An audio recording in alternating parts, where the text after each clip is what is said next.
it's harder to pray when your following goes up. How real can I be here? Mm-hmm. It's harder to pray when people are praising you and telling you you're doing good. Because you start getting distracted and being like, oh, really, me? That's what happened with David, though. Saul done 1,000, David did 10,000. You don't think that pride that got into his heart was not the reason why he went to sleep with a woman that weren't his? Because when the following increases, your secret place will be attacked. Mm-hmm. And I wanted to have a conversation with you, which is going back to when I was in Budapest and we're having that conversation about how a lot of people want to be the Peters. They want to be the Apostle Pauls. They want to be the people that have the mics and the platform. But are we okay with just being a eunuch? Yeah. Yeah. Are you okay? Would you still do the conference even if one person shows up? Hello. Would you still do the podcast even if you're consistent with the 10 views? Yeah. Yeah. Because we've started to believe a lie that you failed if it doesn't have 100 likes. Yeah. And then we start pressing in for a facade rather than the presence of God. Yeah. And I just feel it's so important if you touch on that, Megan, about how do you balance influence and God? Because I'll be real, guys, as Megan said, this is a secret place. London, please, let me be real. I'm struggling, bro. I am struggling because there is a part of me that is like, even when people come like, Hayley, this is just the beginning for you.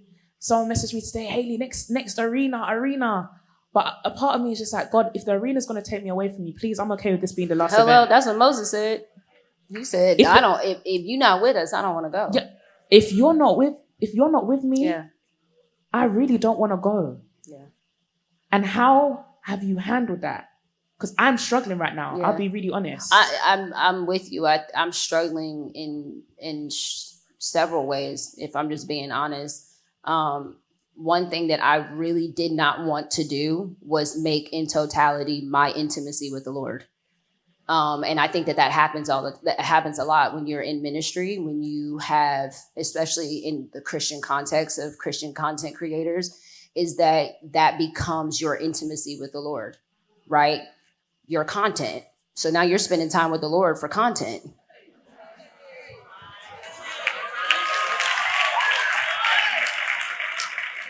Oh, I thought we was being honest. Okay, how many content creators we got in the room?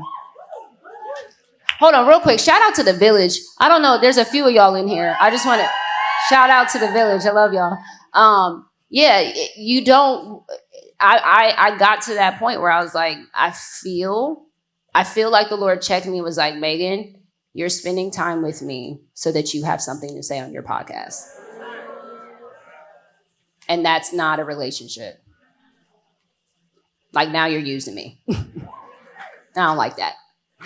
And so I'm struggling in that way. I'm struggling with having confidence that the Lord is actually doing something in me, through me, with my platform. I'm struggling in multiple ways. I could go on. I need to schedule a therapy call, clearly.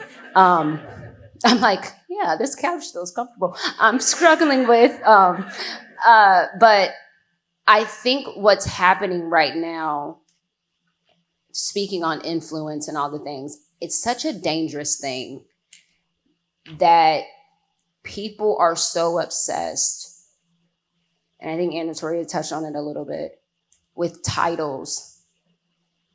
Everybody wants to be a prophet.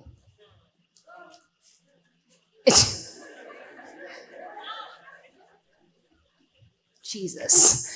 Everybody wants to be apostle and bishop. But there are few that talk about wanting to be like Stephen, that want to be like the Ethiopian eunuch, who was just curious about the scriptures, who had a yearning to know more about God. And even when nobody was around to help him, he was in his scriptures, and he stayed in his scriptures. And God sent a Philip who was serving, minding his business, but obedient to the Lord, and sent a Philip and helped him interpret scriptures. And if it wasn't for that Ethiopian eunuch, then the gospel wouldn't have been in Africa. But why are we not wanting to be like the Ethiopian eunuch? But you want to be Ezekiel so bad. You want to be Peter so bad. You want to be Paul so bad. You want to be Elijah so bad. But the Ethiopian eunuch is probably more up your speed. You don't even have the character to carry the title that you want so bad. Can we keep it a buck?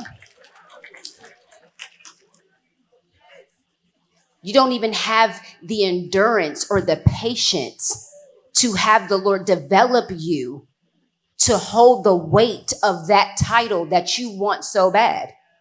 But truly, you don't want it. You just want the recognition of it, right? But what if we had hearts that were like Stephen, that said, even when they persecute me and accuse me, I won't even defend myself. I'll defend the gospel, and I'll keep defending the gospel. And even when they stone me, I will look to the God of glory and say, God, forgive them, for they know not what they do. What if we were like Stephen,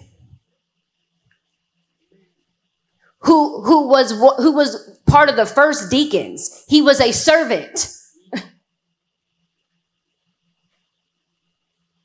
Those are the people that we should be trying. And I'm not saying, whatever, if the Lord called you to be prophet, that's what the Lord called you to do. I can't, whatever, that's what the Lord called you to do. But I'm saying our hearts should be looking to be servants of the Lord.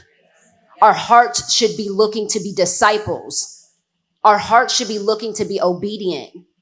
Lord, if you don't give me any title but mom or Mrs. So-and or Miss So-and-so or Mrs. So-and-so, or librarian, or janitor, or teacher, or Starbucks barista, or whatever. I just want to serve you and do whatever you called me to do, whether I get recognized for it or not. Whether I have 1 million followers or not. Whether I am esteemed or not.